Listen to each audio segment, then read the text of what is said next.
wabarakatuh.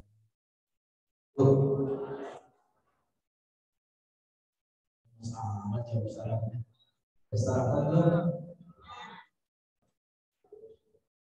Assalamualaikum warahmatullahi wabarakatuh. Alhamdulillah alladzi faddalana ala katsirin min ibadihi al-mu'minin.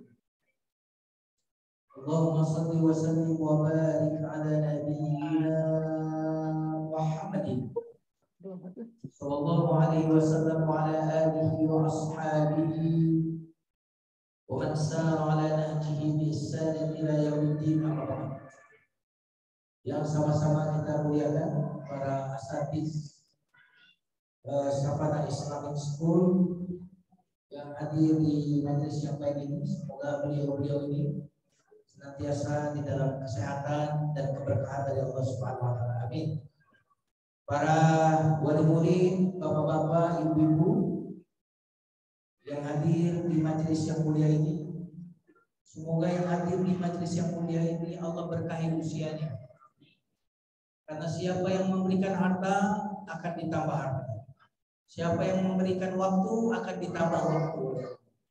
Mudah-mudahan yang hadir di sini ditambah waktunya oleh Allah, baik itu panjang umur maupun ditambah keberkahannya. Amin ya rabbal alamin. Kita awali kajian kita pada pagi hari ini dengan doa terlebih dahulu. Mari kita adakan bersama. Astaghfirullahaladzim. Astaghfirullahaladzim. Astaghfirullahaladzim. Rabbi na'udzubika min hamazatis syayatin. Wa na'udzubika rabbi an yahdurun. Allahumma akhrijna min dhulumatil jahli wal wahmi ila anwaril ma'rifati wal 'ilmi wa akhrijna min nuhurish syahawati ila jannatil qurb. Allahumma 'allimna ma yanfa'una wanfa'na bima 'allamtana wa zidna 'ilman walhamdulillahi rabbil alamin. Kita baca basmalah. Bismillahirrahmanirrahim. Hari ini kita membahas tema yang sangat luar biasa, yaitu tema ujub.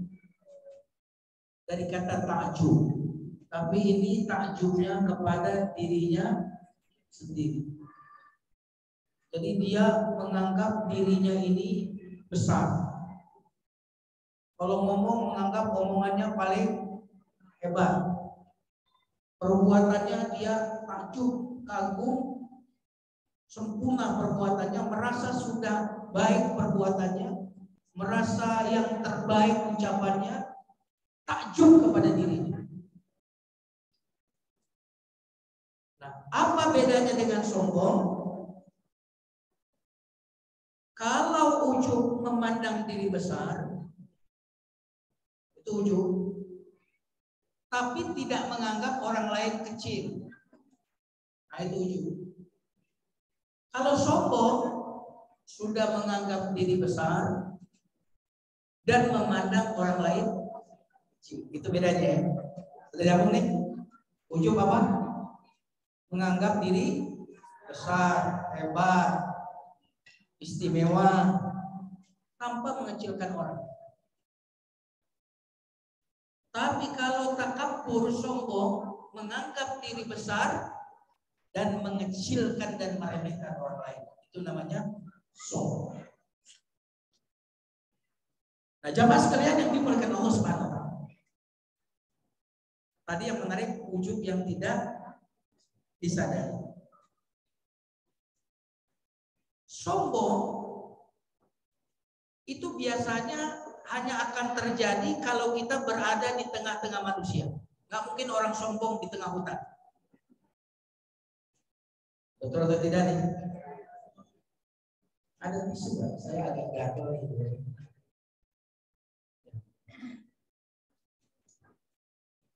Jamaah sekalian yang dimuliakan. Kalau sombong hanya akan terjadi kalau kita berinteraksi dengan manusia. Ada orang di depan kita. Kita berada di tengah-tengah manusia. Jazakallahu khairan, barakallahu. Mohon izin ini saya nggak ujub insya Allah. Biasanya kalau ujub pura-pura. Saya benar-benar gatel. Mohon maaf, mohon izin. Sampai mana tadi? Kalau ujub menganggap diri besar tanpa mengecilkan orang lain.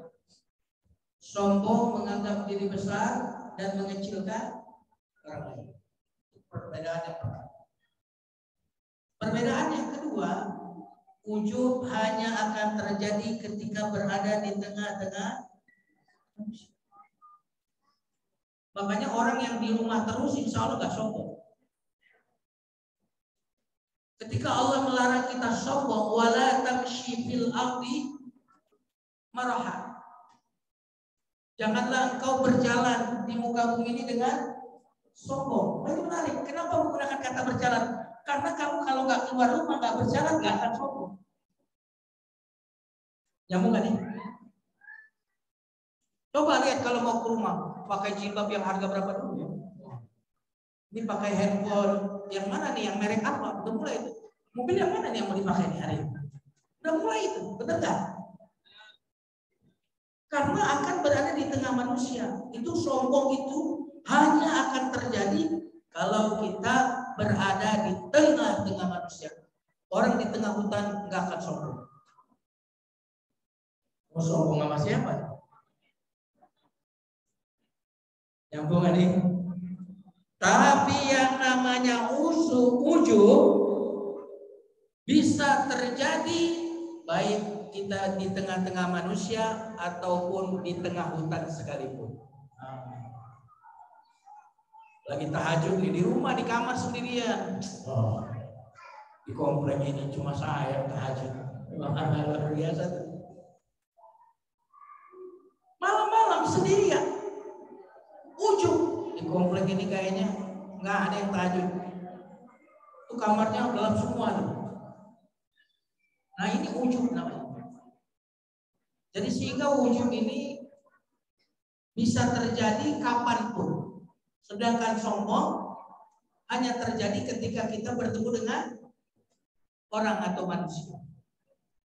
Makanya kalau kita tidak terlalu penting, lebih baik di rumah saja. Karena kalau udah keluar rumah, penyakitnya banyak. Ya sombong, ya riak, ya dengki, ya iri. Tapi kalau kita di rumah, insya Allah selamat dari riak. Insya Allah selamat dari sombong. Jemaah sekalian yang dimuliakan Allah Subhanahu wa taala. Menganggap diri besar, menganggap diri hebat, menganggap dirinya lah yang menganggap dirinya cerdas. Dia takjub dengan seluruh apa yang ada di dalam diri. Nah, kira-kira di sini kira-kira pada ujung enggak ya? Kita lihat ya. Kita ini ingin mengobservasi, jangan sampai tema-tema yang disampaikan di ceramah itu selalu kita ingat orang lain. Ingat orang lain, itu kayaknya tetangga saya. Ciri orang sombong 1, 2, 3, 4. Biasanya ingat diri sendiri atau ingat orang lain? Ingat diri sendiri atau orang lain? Ciri orang dengki iri 1, 2, 3, 4. Biasanya ingat diri sendiri atau ingat tetangga? Coba kalau penyakit fisik, ciri darah tinggi 1, 2, 3, 4, 5. Ingat orang lain atau ingat diri sendiri? Makanya penyakit hati ini seringkali kita gunakan untuk menilai orang lain. Maka hari ini kita akan lihat apa ciri orang yang terkena penyakit ujub. Tadi definisi ujub sudah kita jelaskan dan bedanya dengan takabur, sombong juga sudah kita jelaskan. Nah, kita memperhatikan penyakit hati ini seperti kita memperhatikan penyakit fisik. Ingatnya diri sendiri. Ciri kolesterol, biasanya ingat diri sendiri atau orang lain? Ciri orang yang kena gula, apa diantaranya mengantukkan? Ingat orang lain atau ingat diri sendiri? Hari ini kita harus melihat penyakit hati itu sebagaimana kita melihat penyakit fisik. Bukan orang lain yang kita ingat, tapi diri sendiri. Siap? Siap insya Allah. Yang pertama, Yang pertama nih, siap-siap. Ini tanda orang ujub. Senang dipuji. Senang apa? Senang dipuji. Siapa yang nggak senang dipuji, angkat tangan. Yang nggak senang. Berarti senang semua. Berarti di ujung semua ini. Suka dipuji, bahkan mencari pujian. Jamaah sekalian yang dimuliakan Allah. Kalau ada orang yang mengasih uang $1.000, senang? Senang? Tapi $1.000-nya uang palsu, senang nggak? Hah? Saya mau tanya, pujian orang kepada kita itu sebenarnya palsu atau sesungguhnya?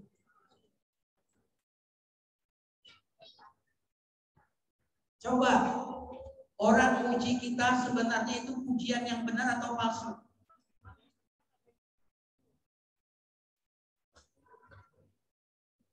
Sebenarnya orang itu memuji kita, dia tidak pernah tahu kita sesungguhnya. Dia hanya tahu kelebihan 1, 2, 3, betul nggak? Padahal kekurangan kita lebih banyak daripada kelebihan kita. Berarti pujian orang itu sebenarnya palsu atau asli? Palsu. Tadi mau $1.000 orang palsu? Tapi Anda mau pujian palsu, terutama ibu-ibu. Kata istrinya, wahai istriku, engkaulah yang tercantik di dunia. Palsu atau tidak?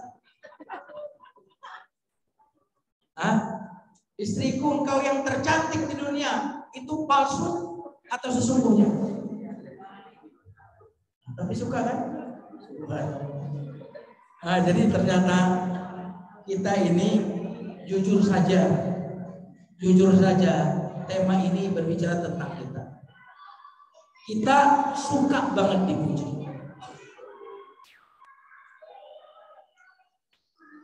Siapa yang nggak suka dicaci, yang katakan? Nggak suka dicaci. Berarti orang yang suka dipuji pasti tidak suka dicaci. Padahal kalau kita mengenal diri kita yang sesungguhnya, kita tahu diri kita sesungguhnya, kita ini penuh dengan kelebihan atau kekurangan. Ada sih kelebihannya, kelebihan lemak badan, kelebihan kolesterol, ada. Kita ini penuh dengan kekurangan. Jangankan di dalam dosa kita kurang, di dalam taat pun kita kurang. Betul tidak? Coba aja nih, jangankan dalam maksiat kita kurang, ngaji aja pada kurang kita. Buktinya ngaji senderan. Ngaji banyak blanknya. Waduh, sholat lebih banyak ingat yang di luar daripada sholatnya. Nah, jadi jamaah sekalian yang dimuliakan Allah Subhanahu wa taala, ciri orang yang ujub, senang pujian, enggak suka cacian. Makanya kalau orang sembuh dari penyakit ujub, pujian dan cacian bagi dia sama saja. Itu luar biasa. Pujian dan cacian itu sama saja. Itu berarti orang itu udah lepas dari ujub. Oke. Mari kita lihat lagi ciri orang yang ujub.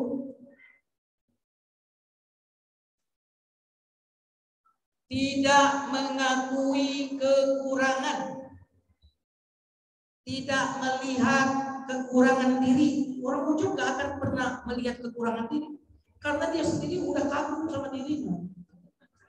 Betul nggak?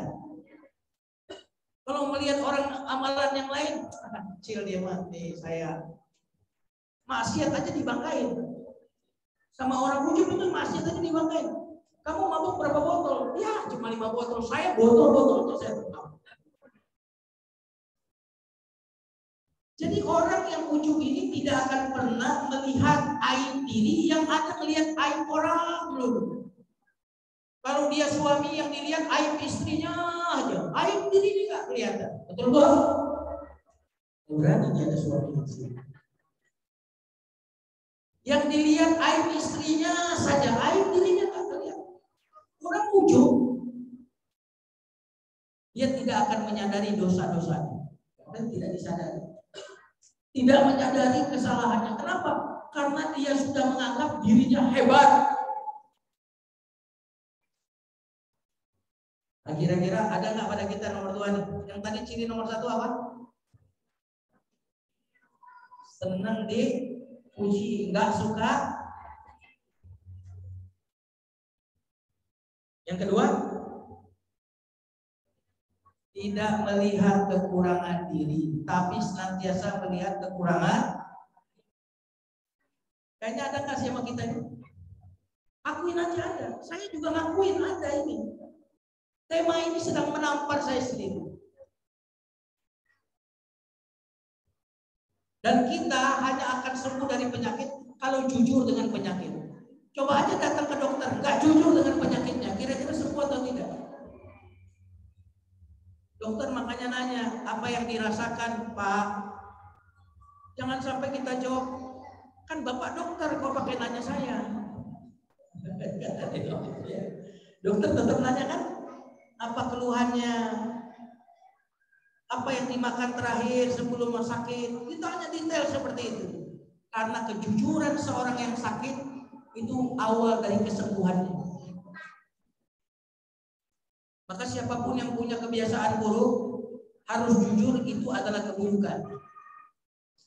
Kalau dia tidak menganggap yang buruk itu buruk, sampai kapanpun dia tidak akan sembuh. Betul?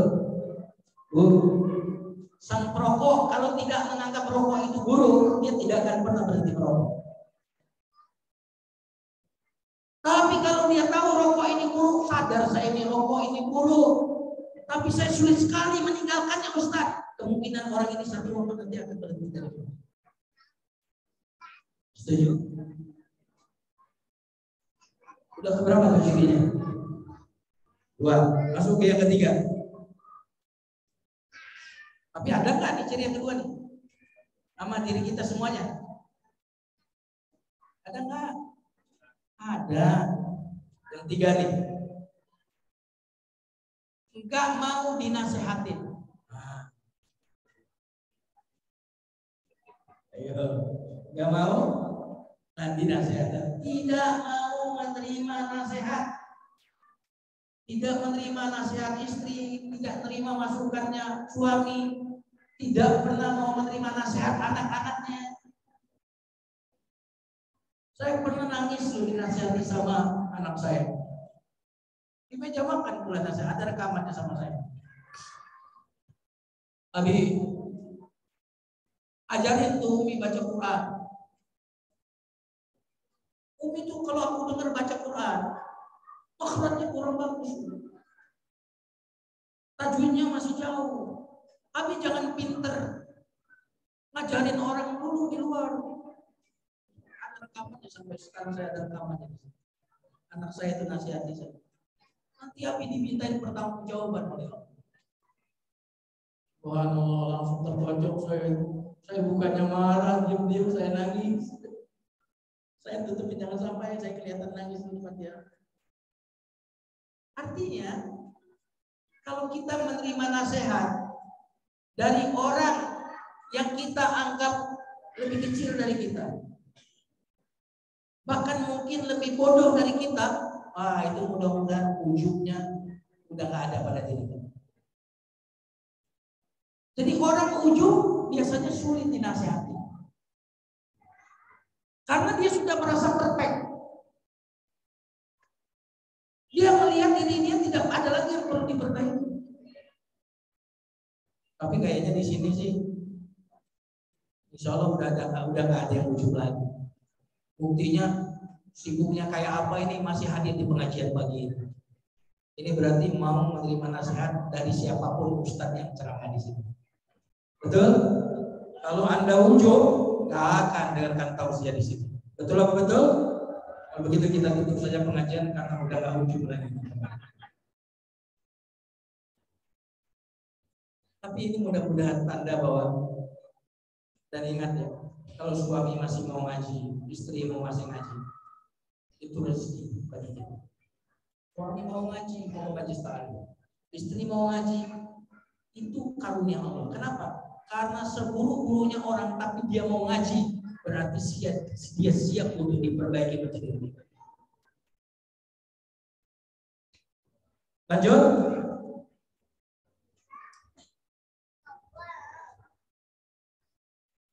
Jamaah sekalian yang dimuliakan Allah.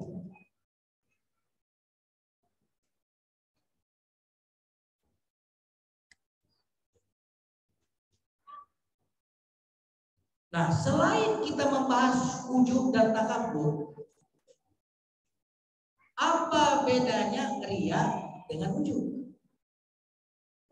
Nah, ini riya dengan ujub. Mari kita lihat perkataan ulama. Fariya min babil israfu bil khalqi wal ujubu min babil israf bin nafsi. Riya adalah menyertakan orang lain bersama Allah. Wah, saya ibadah tapi menyertakan orang lain. Saya beribadah Allah dan juga agar dipuji, dilihat oleh orang lain. Nah, riya namanya menyertakan orang di luar diri kita. Nyambung. Makanya riya itu juga pasti biasanya lebih banyak peluangnya adalah ketika kita berada di hadapan manusia. Karena riya adalah menyekutukan Allah dengan melibatkan orang lain. Nyambungan nih. Ini agak-agak mikir sedikit ini. Biasanya kalau riya itu, nah kalau kita hanya ingin dilihat oleh Allah, itu namanya tauhid. Namanya apa? Tauhid. Lawan tauhid adalah syirik. Kalau tauhid mengesahkan Allah, kalau syirik menduakan Allah. Nah, syirik riya menduakan Allah dengan yang lainnya. Tapi kalau ujub menduakan Allah dengan dirinya. Nyambung kan? Halo? Coba bahasanya yang bagus seperti apa? Riya merupakan syirik dari sisi orang-orang beramal soleh menyertakan orang lain bersama Allah. Apa yang dimaksud menyertakan orang lain bersama Allah? Berarti dia mencari bukan pujian Allah saja, tetapi pujian manusia. Ya, itu namanya riya. Mari kita lihat ujub. Ujub adalah beramal soleh yang menyertakan dirinya sendiri bersama Allah dalam keberhasilan beramal soleh. Dia menyertakan diri, saya ini bisa kaya bukan cuma karena Allah, tapi karena kecerdasan saya. Nah, ini menyertakan dirinya. Saya ini bisa begini ini karena ikhtiar saya. Nah, ini berarti apa? Menyekutukan Allah dengan usahanya dia, dengan otaknya dia. Kalau tadi riya menyekutukan Allah dengan orang lain, kalau ujub menyertakan Allah dengan diri sendiri. Ini agak-agak tipis, agak-agak halus. Makanya bicara penyakit hati itu halus.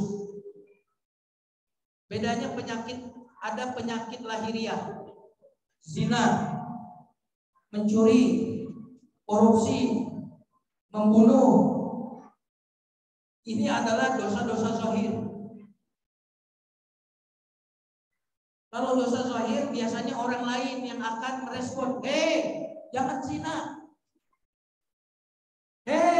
jangan mencuri. Dosa zahir karena kelihatan oleh masyarakat.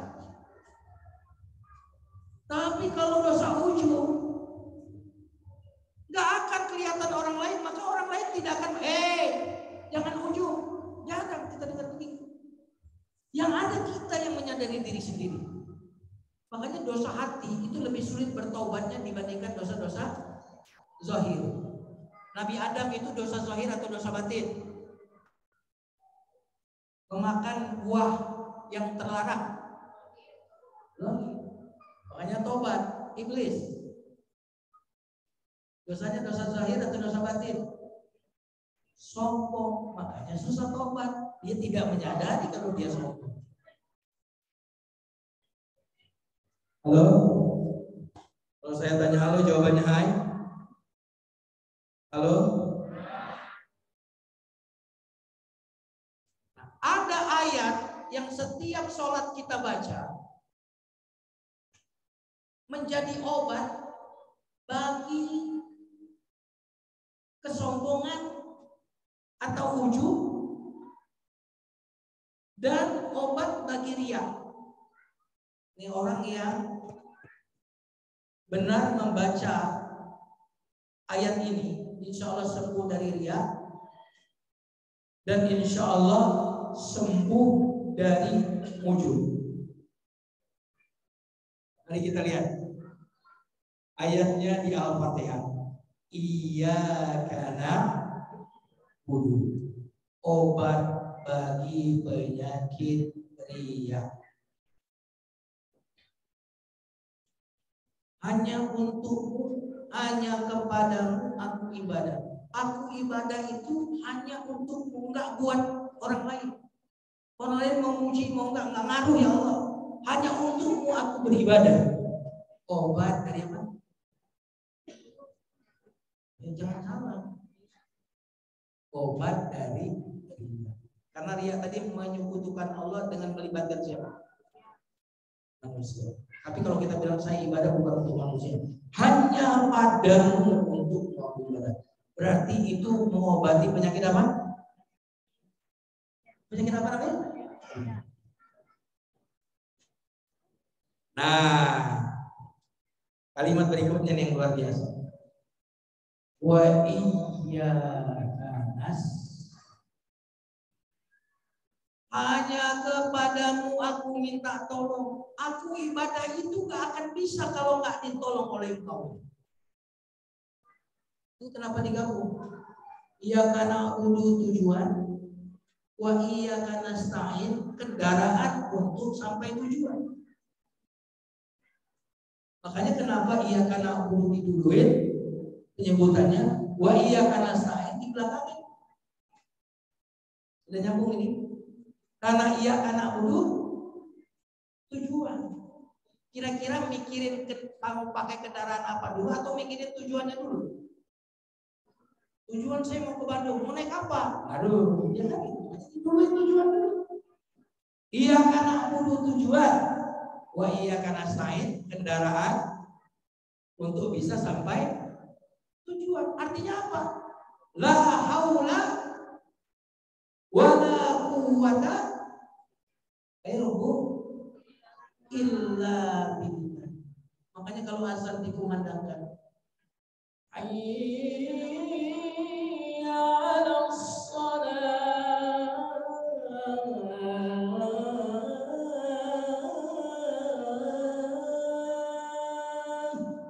apa yang kita katakan? Tidak ada daya dan kekuatan untuk taat, untuk sholat kecuali dengan hayya 'alas shalah.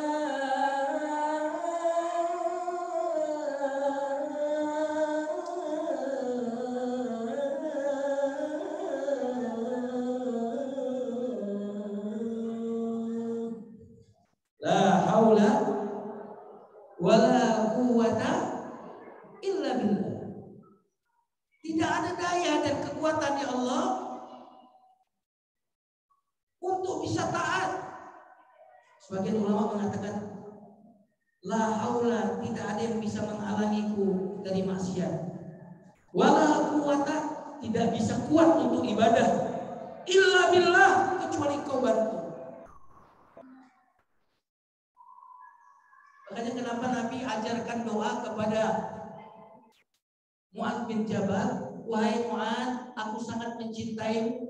Jangan lupa kalau habis sholat doa Allahumma a'inni, ayo dong, dzikrika wa syukrika wa husni ibadatik.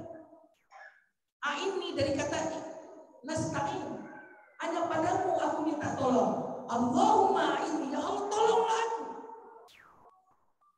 Tolonglah aku untuk berzikir kepadamu, bersyukur kepadamu, beribadah kepadamu.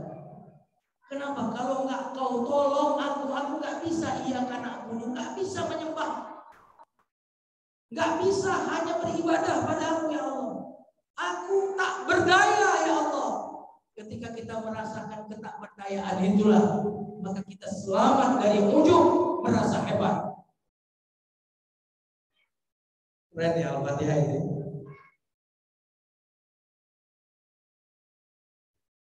Tapi kalau orang tidak wa iyyaka nasta'in, dia menganggap ibadah itu karena kekuatan badannya.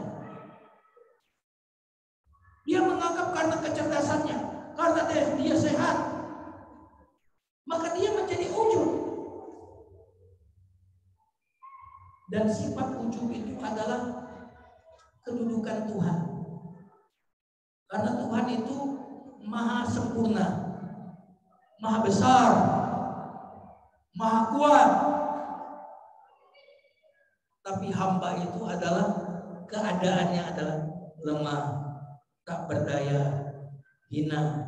Makanya ketika orang ujub, berarti dia telah mengeluarkan dirinya dari makam kehambaan, ingin menjadi seolah-olah seperti Tuhan. Karena dia merasa hebat, merasa kuat, merasa memiliki segalanya. Maka iyyaka nasta'in mengobati penyakit sombong. Iyyaka nasta'in mengobati penyakit ujub. Dahsyat setelah Al-Fatihah. Lanjut. Waktu saya udah mau habis.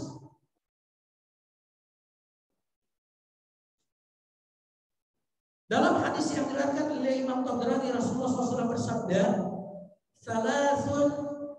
salasu muhlikatin. 3 hal yang akan membinasakan dan menghancurkan. Yang pertama adalah syuhul muta', yaitu pelit yang ditaati. Wa hawa muttaba'un, hawa nafsu yang diikuti. Dan yang ketiga adalah wa i'jabul mar'i bi nafsihi ujub. 3 hal yang membinasakan. Pelit, sama lagi. Hawa nafsu, ujub. Coba ini digabung. Ujub itu digabung dengan sesuatu yang tercela. Biasanya pelit, rata-rata orang pelit biasanya hidupannya akan baik atau akan celaka. Adakah orang yang doain orang pelit itu dengan doa yang baik? Dasar pelit, gua doain.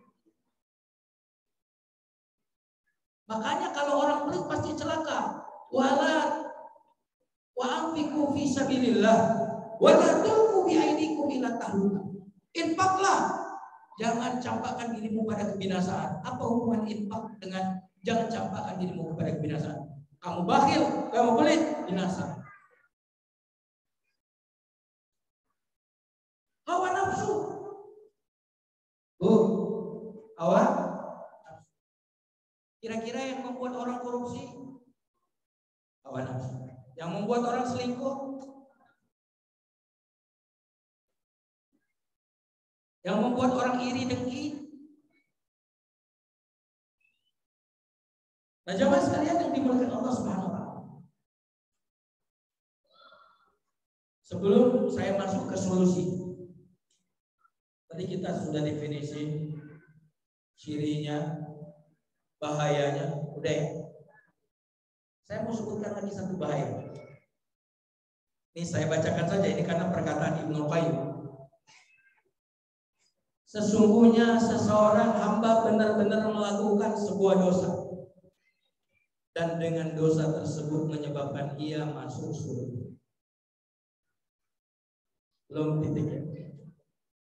Ada orang yang berbuat dosa, tapi dosa itu menyebabkan dia masuk surga. Ada orang yang melakukan sebuah kebaikan, yang kebaikan itu menyebabkan dia masuk neraka. Ini belum selesai. Bagaimana penjelasannya? Orang melakukan dosa, dan karena dia tidak ujub, maka dia tahu itu dosa. Orang yang berbuat ujub, dia tidak akan menganggap yang dia lakukan itu dosa karena dia merasa dirinya hebat. Tapi orang yang tidak ujub ketika melakukan dosa, dia mengingat dosa itu, dia menyesal. Waktu berdiri dia ingat dosa, waktu duduk dia ingat dosa, waktu mau tidur ingat dosa. Ada rasa takut, rasa penyesalan, air mata, karena dia senantiasa mengingat dosa. Dia terbangun di malam hari, sholat penuh dengan khusyuan dan kerendahan hati di hadapan Allah, sehingga ibadahnya yang tadinya sebelum dia dosa nggak ada khusyuknya, ibadah yang tadinya sebelum dia melakukan dosa nggak berkualitas, tapi setelah dia berdosa dan dia menyesal, membuat dia semakin rajin mengingat Allah dan beribadah. Sampai-sampai setan berkata, aku nyesel menggodain dia. Halo? Setan apa? Dulu sih waktu saya belum godain berdosa, sholat sih sholat, tapi nggak ada feel-nya, nggak ada kualitasnya sama sekali. Tapi setelah saya godain yang berdosa dan dia terjatuh dalam dosa, dia menyesal. Akibat menyesal itu dia senantiasa mengingat dosanya, mengetes air mata, senantiasa beristighfar kepada Allah. Ibadahnya makin khusyuk, makin banyak. Kata setan, aku menyesal menggoda dia. Dosa menyebabkan dia menemukan jalan surga. Tapi ada orang yang melakukan kebaikan karena dia ujub, yang dia ingat adalah apa? Wah, sedekah tuh di malam-malam. Ya kan? Wah, lu nggak ada apa-apanya, tahajud nih. Aneh tahajud, tahu nggak? Belum bangun aja udah tahajud saya. Belum bangun aja udah tahajud. Jadi dia membanggakan amalnya. Maka apa yang terjadi jamaah sekalian yang dimuliakan Allah? Maka akhirnya sifat ujub itu kemudian melahirkan takabur, dan akhirnya apa?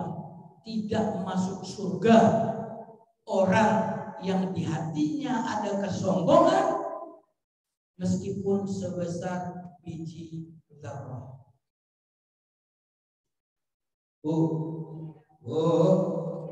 Jamaah, ini saya mau ambil ini.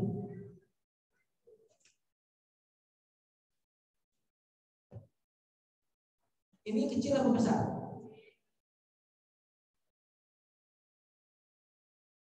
Ini bisa nah ini kecil atau besar? Masih bisa saya potek lagi? Sesuatu yang nggak bisa saya potek lagi, itulah yang namanya zarrah. Jadi bukan atom, karena atom itu masih bisa dipecah, proton dan neutron.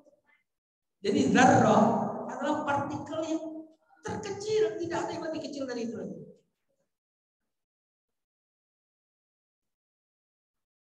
Kalau orang memiliki kesombongan sebesar zarrah, sebutlah tadi yang terkecil tadi, nggak akan masuk surga. Kok bisa Pak Ustaz?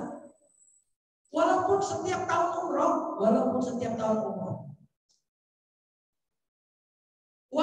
dia menghajikan orang setiap tahun, walaupun tahajud tiap malam, orang yang ada kesombongan meskipun sebesar zarrah, dia tidak akan masuk surga. Artinya kalau ada orang membunuh, berzina, korupsi, masih bisa masuk surga? Bagaimana menjelaskannya?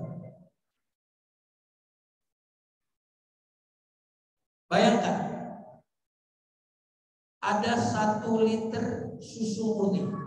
Berapa liter? 1 liter susu murni. Karena di sini yang hadir ribuan. Kalau susu 1 liter murni ini saya bagi-bagi nggak cukup kan? Supaya cukup 1 liter air susu murni tadi saya campur dengan setengah liter air mineral saya tambahkan dengan gula.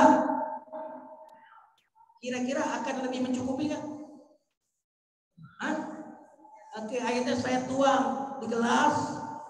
Saya bilang, silakan minum susunya. Mau? Mau nggak? Mau. Kenapa nggak? Kenapa nggak mau? Mau kan? Dulu di kampung kita tahu kan susu yang kita minum hasilnya begini-begini nih. Soleh-soleh begini. Iya kan? Susu campur air kan? Campur gula kan? Aku aja deh. Berarti kita sezaman. Oke ya? Nah, sekarang analogi yang berikutnya adalah 1 liter susu murni saya campur dengan 1 tetes air bensin. 1 tetes bensin saya aduk. Mau nggak minum? Tadi dicampur dengan setengah liter air mineral, dicampur gula, mau minum. Kenapa kok 1 tetes bensin yang saya campur susu kok nggak mau minum susunya? Memang tadi dicampur setengah liter air mineral, tapi setengah liter air mineral ini walaupun campuran tidak merusak susu. Yang Bu? Sehingga kita masih mau menerimanya, mau minum dia. Memang 1 tetes bensin, 1 tetes. Tapi 1 tetes ini merusak air susu.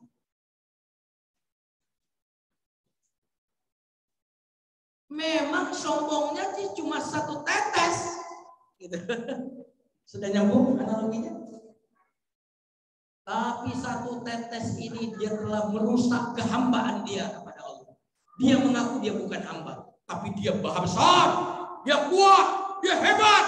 Dan itu sifat-sifat Tuhan. Berarti dia telah merusak kehambaan dia. Maka tidak masuk surga orang yang dihakimi.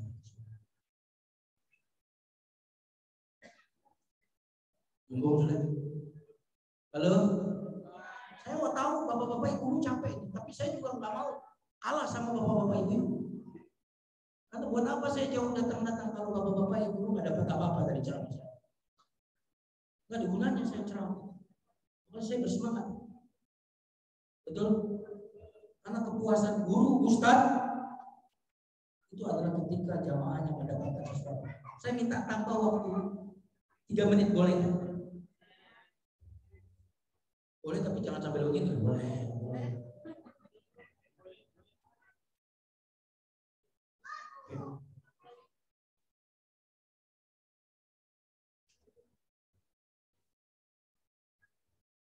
Bagaimana solusi agar kita tidak ujub? Saya sebutkan 2 saja.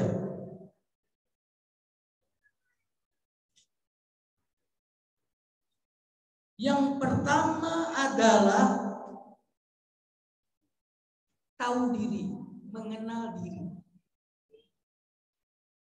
Coba kalau kita lihat Al-Quran berbicara tentang manusia itu diciptakan dari apa? Tanah itu di mana tempatnya?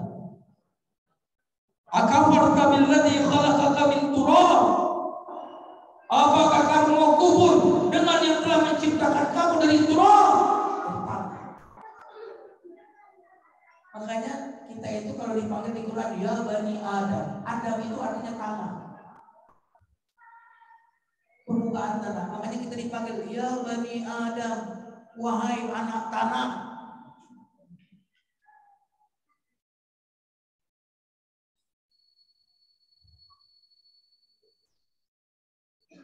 Terus Quran kalau cerita kita diciptakan dari apa lagi selain tanah?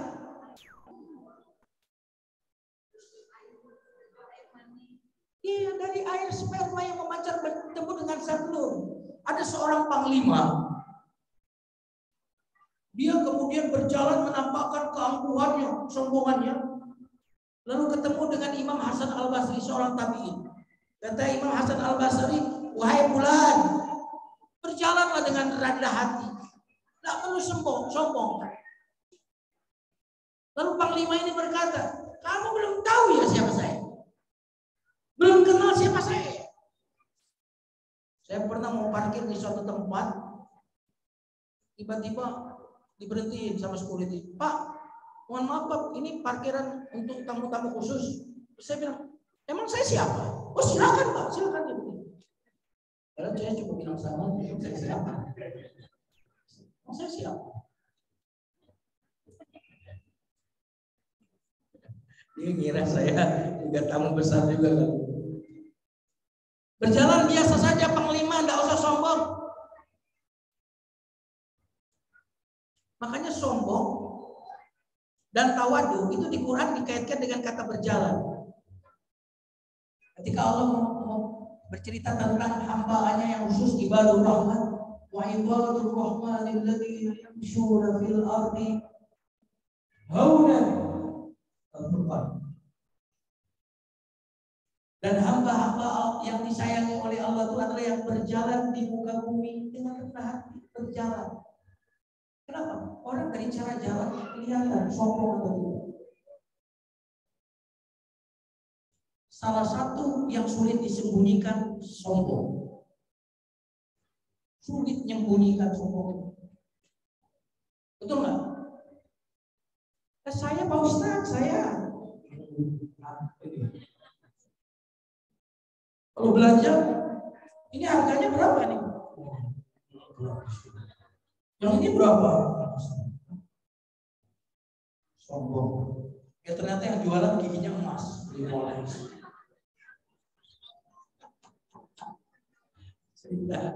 Cerita orang Madura ya. Nah ketika berbicara jangan sombong, juga dikaitkan dengan berjalan. Wala tamshi fil ardi marahan. Dan selalu dikaitkan dengan berjalan di bumi. Kenapa? Karena sedang mengingatkan kamu itu tercipta dari bumi, dari tangan. Kata panglima tadi, kamu nggak tahu siapa saya. Dengarkan nasihat Imam Hasan Al-Basri. Aku sangat tahu siapa dirimu. Engkau adalah sesuatu yang keluar dari lubang najis ayahmu, masuk ke lubang najis ibumu, lahir dari lubang najis ibumu, dan ujungmu adalah bangkai yang busuk dan bau. Antara pangkal dan ujung itu kemana-mana perut membawa kotoran dan kulit.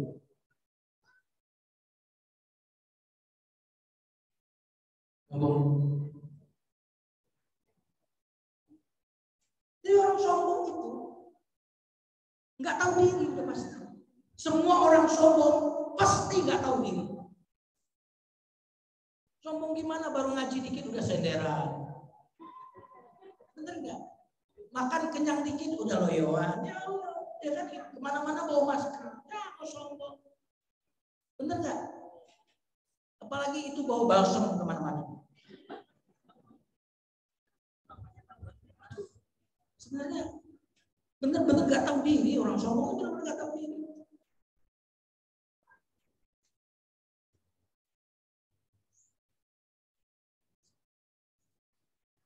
Yang kedua, tidak mengenal Allah. Dan memang siapa yang tidak mengenal Allah, maka dia tidak tahu diri. Siapa yang mengenal Allah, maka dia tahu diri. Jangan lupakan Allah sehingga kau lupa diri. Siapa Allah? Pencipta. Kalau saya berarti makhluknya pencipta. Siapa Allah? Allah Maha Kaya, nggak butuh apapun. Siapa saya? Oh saya ini yang butuh. Kalau kita mengenal Allah, maka sirnalah seluruh kekuatan kita. Makanya kalimat tauhid itu pertama mensirnakan, yang kedua menetapkan. La ilaha, mensirnakan, tiada hebat saya, tiada hebat Pak Anu, tiada hebat dunia, illallah, yang hebat, yang maha besar hanya Allah. Maka kalimat tauhid itu esensinya adalah kita mensirnakan kebesaran, kekuatan siapapun, kemudian hanya menetapkan kekuatan, kehebatan hanya milik Allah. Makanya kalimat tauhid itu sebenarnya obat bagi seluruh penyakit hati kita. La ilaha, kita zikir dulu. La ilaha illallah Muhammadur Rasulullah. Sama-sama. La ilaha illallah Muhammadur Rasulullah. Terus la ilaha illallah Muhammadur Rasulullah. La ilaha illallah Muhammadur Rasulullah. La ilaha illallah Muhammadur Rasulullah. La ilaha illallah.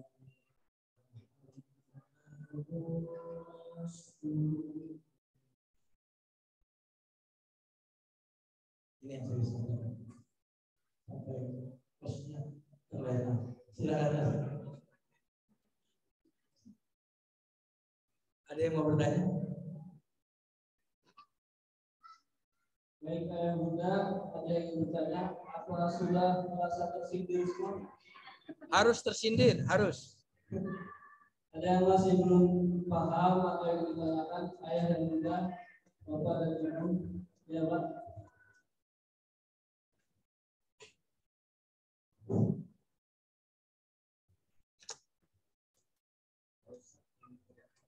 Agak keras sedikit Pak. Agak deketin ya. Silakan. Saya benar-benar puas sekali.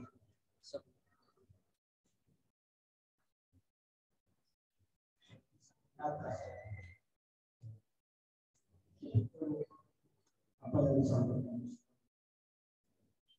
mungkin dirasa sangat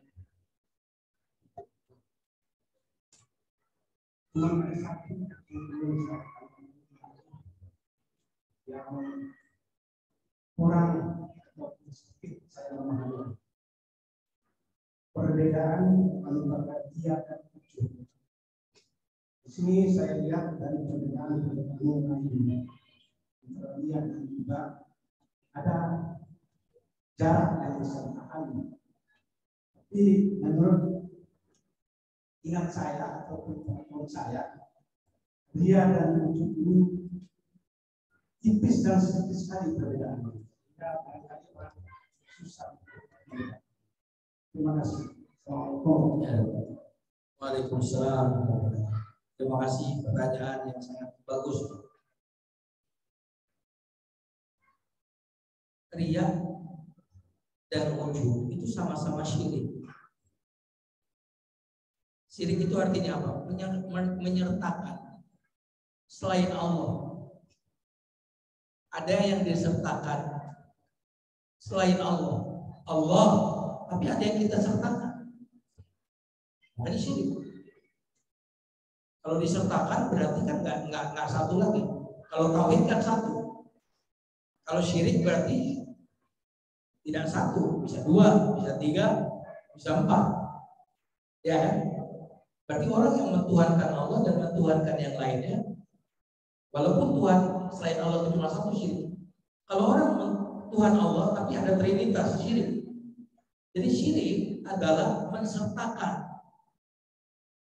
bersama Allah selain Allah. Bedanya apa dengan, jadi kesamaannya sama-sama syirik. Riya syirik, ujub syirik. Bedanya apa? Bedanya yang disertakannya itu yang beda.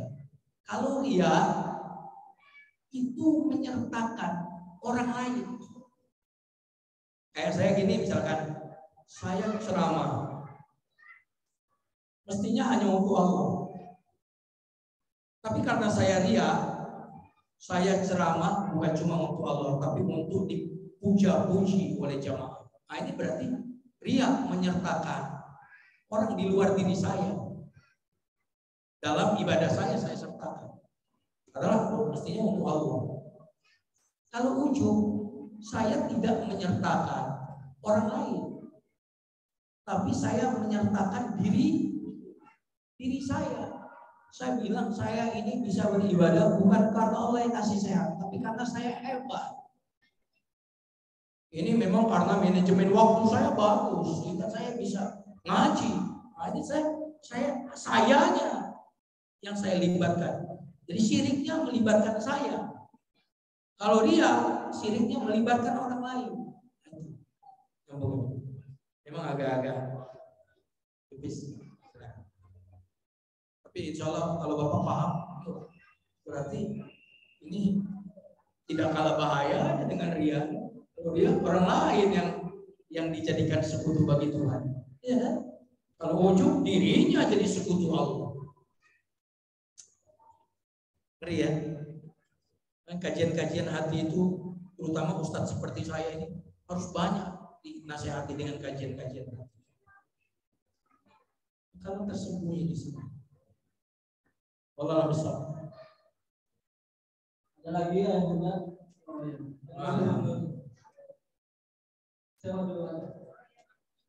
Terserah yang mana yang mau menyerahkan ke siapa. Alhamdulillah. Waalaikumsalam. Saya menanyakan di Ustaz banyak orang-orang yang sudah belajar, misalkan pulang atau lagi, tapi dia pasang di sosmed status itu termasuk pria atau apa? Ya. Dan yang kedua, seperti contoh artis-artis itu misalkan ngasih rezeki gitu ya, ngasih uang, ngasih apa gitu ya. Tapi yang sebenarnya dia ingin memberikan contoh pada orang lain bahwa kalau tidak ada harus terjadi, tapi banyak orang yang sebenarnya nggak perlu di-share atau diberitahu ke orang yang banyak gitu ya. Ya. Nah, saya ingin tanyakan apakah itu termasuk ujub atau ya yang seperti itu gitu. Ya. Assalamualaikum warahmatullahi wabarakatuh. Waalaikumsalam. Iya. Aduh, pertanyaannya sangat kontekstual. Karena semua kita kayaknya kena ya. Nih. Dikit-dikit. Ka'bah pun di selfie. Tentu kita tidak bisa memvonis apakah dari ria atau ujub, karena itu masalahnya. Makanya kenapa sulitnya orang itu bisa mengetahui apakah dia ria atau tidak, karena memang tersimpan di hati. Maka kalau dia tidak jujur ke dalam dirinya, maka dia tidak akan mengakui penyakit. Nah itu ya, jadi kita nggak bisa memvonis. Tapi saya sebutkan, kalau kita bercermin kepada orang-orang soleh dahulu, mereka itu menyembunyikan amal soleh mereka sebagaimana mereka menyembunyikan aib mereka. Itu. Ulang lagi, orang-orang ikhlas di generasi terbaik dulu, ciri-ciri mereka itu adalah mereka menyembunyikan amal solehnya biar nggak diketahui orang. Sebagaimana mereka menyembunyikan dosa mereka. Jadi kalau kita dosa, aib kita tutupi, ya kan? Kalau orang-orang soleh generasi dulu, amal solehnya pun mereka tidak beritahu orang lain. Kenapa? Karena gini Bu, kalau ria biasanya merusak amal di awal ibadah, bahkan saat ibadah. Tapi kalau ujub bisa merusak amal setelah ibadah.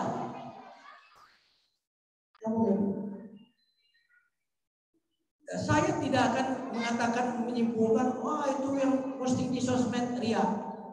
Cuma saya ingin mengatakan orang yang mengerti tentang bahaya ria, bahaya ujub, dia sangat berhati-hati untuk memposting di sosmed. Nah, adapun men-share kebaikan itu asal hukumnya tidak boleh kita kebaikan itu kita umbar. Dibolehkan itu karena alasan tertentu. Artinya asal hukumnya kebaikan itu tidak boleh kita pamerkan. Itu asal hukumnya. Artinya hukum asalnya inilah semestinya seperti itu. Boleh karena ada alasan. Berarti kalau ada alasan doang baru kita munculkan. Tapi kalau nggak ada alasan, berarti amal-amal kita itu mestinya asalnya tersembunyi. Apa itu? Untuk kemudian memprovokasi orang lain untuk ikut beramal. Tapi itu tipis sekali. Itu justru malah bisa membelokkan hati kita. Makanya saya katakan, kalau orang itu udah benar-benar mengetahui bagaimana bahayanya penyakit hati ini, mereka akan bermain di safety player. Mereka akan mengambil aman. Karena kalau kita share, kalau kita posting, itu sangat rawan kita. Gini, Bu kalau posting, perhatiin like-nya. Mengertiin like-nya nggak? Like. Nanti kalau yang banyak yang like gimana? Gimana rasanya? Terus like. Suatu hari ibu posting nggak ada like-nya. Gimana rasanya? Salah satu yang membuat orang ujub adalah karena banyaknya orang yang memuji. Makanya dalam hadis disebutkan, ketika ada orang yang memuji seseorang di depan Nabi dengan pujian yang berlebihan, maka Nabi pun mengatakan, engkau telah memutuskan leher. Kenapa? Karena orang yang lama-lama sering dipuji, lama-lama suka pujian. Akhirnya apa? Karena dia suka pujian, menjadi kesukaannya terhadap pujian itu sehingga dia takjub kepada dirinya. Makanya kalau muji orang, nggak usah terlalu berlebihan. Ya, puji saja sekedarnya. Ya, kalau perlu begini. Husnuzon saja saya dia orang soleh. Ini prasangka saya, karena yang tahu cuma Allah. Mestinya kalau kita memuji orang, kita menggunakan kalimat itu. Ini sih dugaan baik saya sebagai seseorang. Dia itu orang yang terbaik, orang yang soleh. Sepanjang yang saya tahu, tapi hanya Allah. Nah, itu kan. Wallahu a'lam. Misalnya pertanyaan ibu, nanyain saya juga, saya suka posting juga. Iya, saya suka posting juga. Yang lihat live berapa? Benar. Dan luar biasa kalau ada orang yang luar biasa, Ustaz. Ampun, rasanya mau terbang. Benar, kenapa suka pujian? Kayaknya pujian itu menjadi sesuatu yang kita cari. Dan dengarkan itu, tidak jujur keimanan orang kepada Allah jika dia mencintai popularitas dan pujian.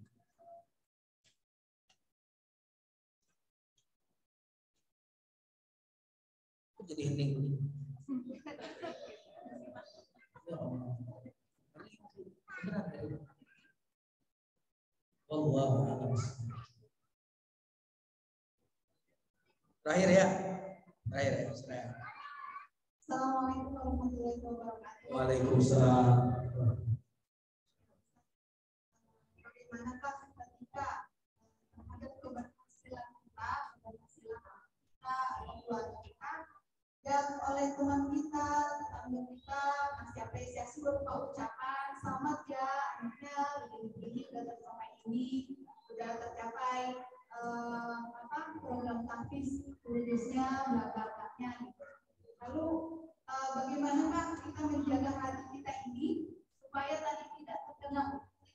Ya. Karena mungkin ada sedikit enggaknya itu pasti ada, gitu tidak bisa dihindari.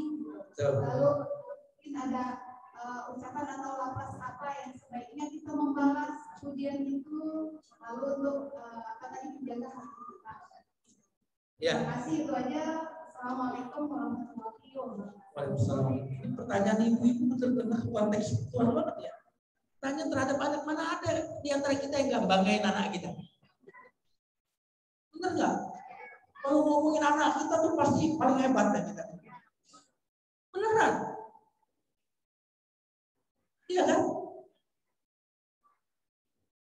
Orang lain ngomong apa gitu, tiba-tiba nggak apa-apa kita ngomongin anak kita. Nah, saya dong nomor 1 itu, kuliahnya tahu nggak? Iya kan? Ada bener-bener. Nah, kalau ada orang lain yang muji, pertama sebenarnya kalau orang memuji kita, pertama berterima kasih kepada dia. Jazakallahu khairan atas pujian. Ada kalimat sebenarnya, tapi sayangnya ini kalimat lisan. Padahal waktu kita bilang alhamdulillah, itu sebenarnya obat. Apa arti alhamdulillah? Segala pujian, segala nikmat itu bukan punya saya, Allah yang ngasih. Kalimat itu kalau kita sadari maknanya, bahwa kita mengembalikan kenikmatan, pujian, kelebihan itu milik siapa? Ya Allah. Yang kedua, doanya Nabi Sulaiman. Ketika dia diberikan kekayaan kerajaan, dia bilang apa? Hadza min fadli Rabb. Liyabluwani aashkuru am akfur. Ini pemberian Rabbku untuk mengujiku apakah aku bersyukur atau akan. Ini sih bukan karena saya baik, tapi karena kebaikan Allah. Gitu. Dengarkan ini. Kalau ibu punya anak soleh karena kecerdasan ibu, niscaya Nabi Nuh mestinya anaknya soleh. Tuh. Anak saya ini soleh karena saya ikut parenting. Saya ikut bagaimana mendidik anak. Saya ikut seminarnya. Jadi saya bisa mendidik anak. Kalau itu karena kepintaran ibu, siapa yang lebih pintar daripada Nabi? Dan anak Nabi ada yang tidak soleh. Kalau ibu mendapatkan suami karena kesolehan ibu, atau suami mendapatkan istri karena kesolehan bapak, mestinya Nabi semuanya dapat istri yang soleha. Betul atau tidak? Tapi Nabi Lut memiliki istri yang durhaka. Jadi ingatlah bahwa nikmat-nikmat yang ada pada kita itu semuanya adalah dari siapa? Dari Allah. Orang yang tidak mengakui nikmat itu datang dari Allah tidak akan pernah bersyukur. Maka salah satu azab bagi orang yang ujub, dia tidak akan pernah bersyukur. Kenapa? Orang yang ujub itu mengatakan apa? Saya wajar kaya. Gimana nggak wajar? Saya dari SMA udah bisnis. Waduh, saya itu pergi pagi, pulang petang, pantat panas, macet, kepala puyeng-puyeng. Saya dibanting tulang nggak untuk bisa bisnis begini, tukang daging. Jadi yang saya dapatkan ini wajar. Nah, sesuatu yang dianggap wajar kita tidak syukur. Maka orang ujub tidak akan bersyukur. Tapi kalau orang yang tidak ujub, ya Allah, saya punya anak sesoleh ini, punya suami sesoleh ini, punya istri sesoleh ini, ya Allah. Siapa saya? Banyak orang yang lebih baik dari saya, tapi nggak dapat pasangan yang soleh dan soleh seperti saya. Alangkah beruntungnya saya. Ada nggak yang lebih soleh dari ibu? Yang lebih cantik dari ibu ada nggak? Tapi suami ibu mau seperti itu. Betapa luar biasa kalinya. Saya juga begitu. Banyak ustadz yang lebih ganteng dari saya. yang lebih berilmu dari saya. Istri saya kok mau sama saya? Sama ini, Ustadz Ihsan ini linknya Sabana ini Ustadz hebat tenor, ada semua nomor kontaknya. Tapi saya yang suruh isi, nggak bisa isi di Sabana ini. Ustadz nomor teleponnya banyak sama Ustadz Ihsan. Tapi Ustadz cuma tahu dia nggak dibuka. Ya, iya. Itu kan. Mari kita astagfirullahaladzim.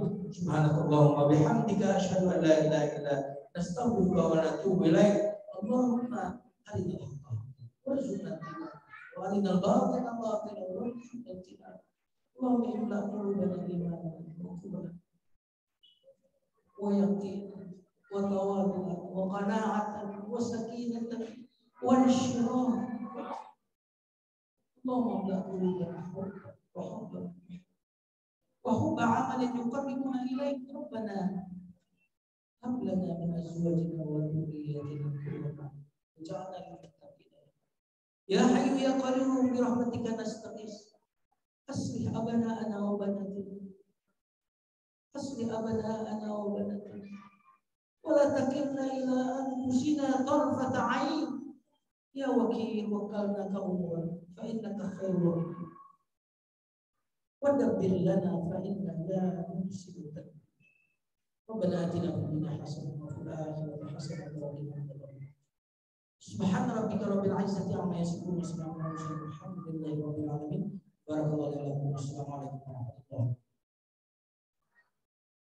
Selanjutnya yaitu pembelajaran kelas yang akan dibantu oleh Ustaz Ali.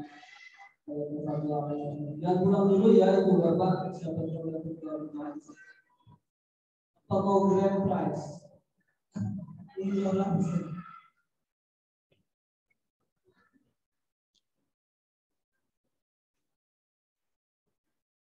Para jemaah yang dimuliakan Allah Subhanahu wa taala, sebelum penutup ada beberapa pengumuman yang ingin kami sampaikan. Yang pertama, kajian pada pagi hari ini adalah kajian penutup di tahun ini, di tahun 2022. Kajian akan dimulai lagi pada tanggal 7 Januari tahun depan. 7 Januari. Sampai ketemu tahun depan. Sampai ketemu tahun depan.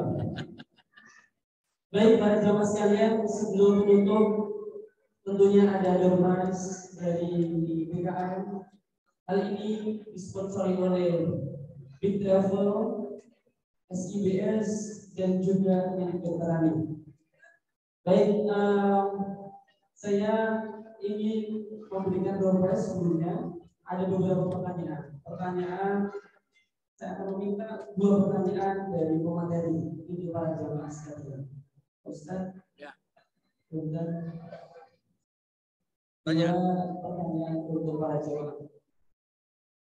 Yang pertama, sebutkan perbedaan antara sombong dengan ujub. Oke, Bapak semangat sekali. Bapak tunggu dulu. Silakan Pak.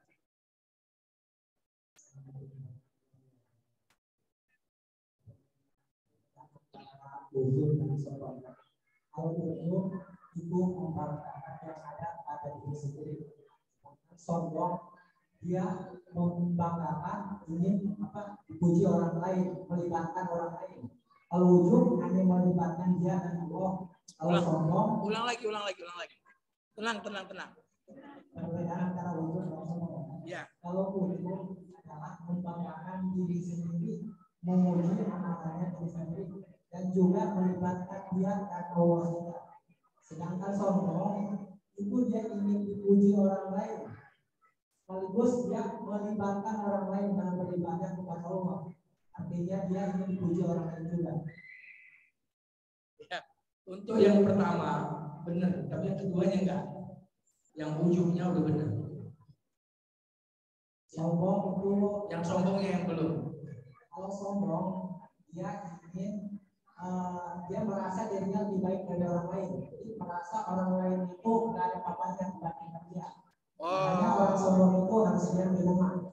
Siap, 100.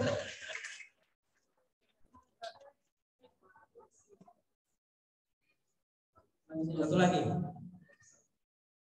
Sebutkan bahaya-bahaya wujud. Jangan bahaya. Ciri-ciri wujud.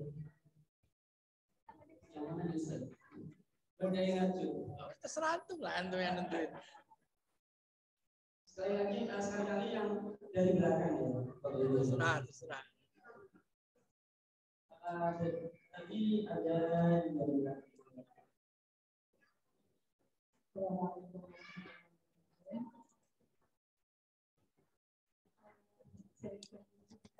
Agak deketin. Ciri-ciri wujud yang saya yang pertama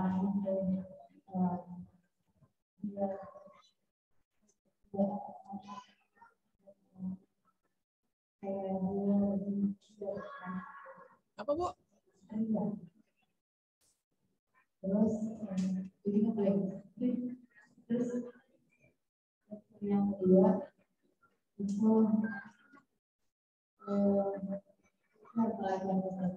Apa? Lupa Lupa lagi. lagi. Ganti yang lain. Sebenarnya ibu tahu tapi grogi jadi hilang semua.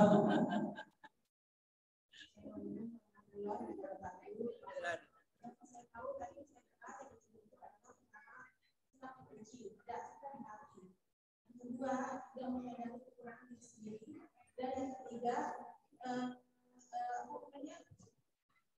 tidak hati. 100.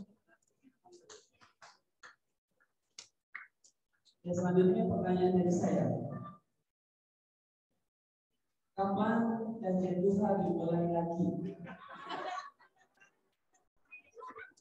Tahun depan.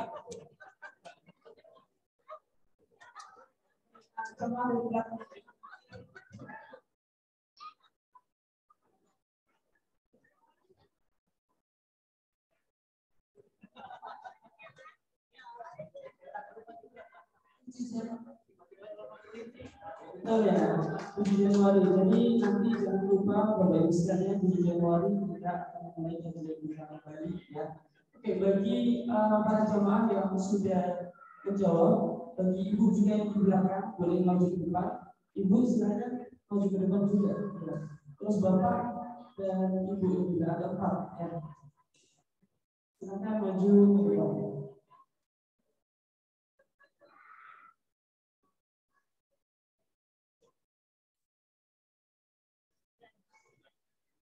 Oh, satu kali lagi, masih ada satu. Silakan Bu, di depan aja Bu, apa Bu? Oke. Tadi Ustaz memberikan obat untuk wujud. Nah, kira-kira obat wujud itu apa? Itu ada di dalam surat Al-Fatihah tadi. Salah satunya. Oke. Ibu bapaknya baru bawa aja dulu ya. Ibunya baru 3 soal. Oke, baik.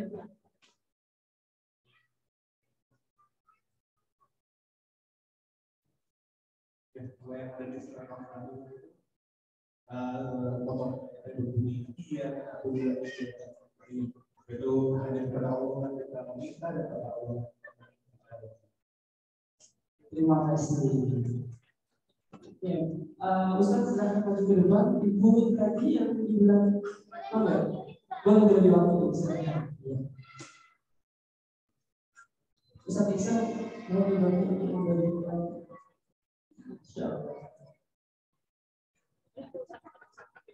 Udah, tutup aja. Hah?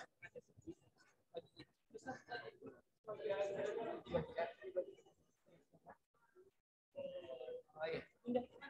Silakan. Ya. Ada yang kedua lagi. Ini medical check up dari klinik Dokter Ani.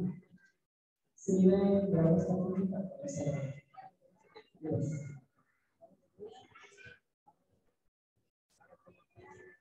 Kalau Bapak kasih masalah. Makasih banyak. Makasih banyak. Oh ya, fotonya lupa.